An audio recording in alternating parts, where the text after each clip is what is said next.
They were children from ordinary families who got sucked into a cult. So you had really the first major cult leader that we had ever heard of in this country. This was before David Koresh, before Jim Jones, before any of those people. Manson was the first, and he captivated the imagination of the public in a horrible way. There were pictures of him with his crazy eyes looking evil. It was a story that encompassed everything about the 60s. It was a time when the Vietnam War was going on, when the country was in turmoil, when hippies were gathering in San Francisco. It was the same year as Woodstock. Everything was changing. And these killings just stunned America and the world. How much of the fascination around the Manson story is about the girls and the women, as opposed to this cult leader? A lot of the fascination had to do with how Charlie did this. How did he get these ordinary girls, these girls that were loved by their families? I mean, when the parents testified at the penalty phase, it was heartbreaking.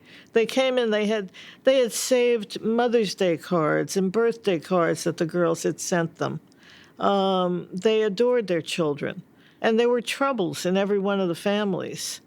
Susan Atkins' mother had died, but once her mother was gone and her father had trouble raising her as a single father, she got in trouble. And she had already been arrested before this. She had been involved in a robbery. She had been involved in various minor crimes with people. She had been into drugs. And when Manson found her, she was ready to go. She joined up right away. And people said, how did he do it? How did he do this? Well, I still think it was his cunning. For one thing, he hated women. And he did not relate to women at all, other than sexually. And he used them.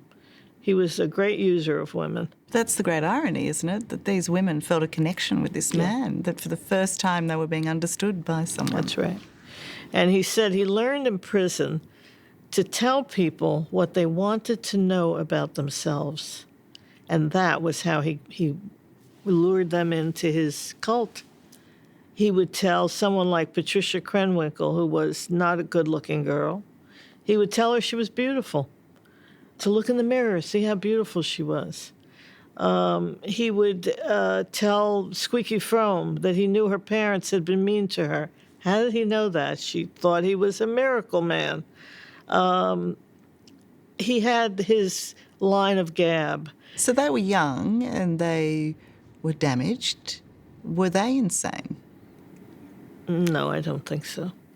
I don't think they were insane. I think they were drug-addled at that point. I don't think they had evil intentions when they got there. He planted that in them. He told them what to do. Most of them would have been nice kids if they hadn't gotten in with him. His biggest talent, if you will, an evil talent, was to prey on the very, very young and vulnerable.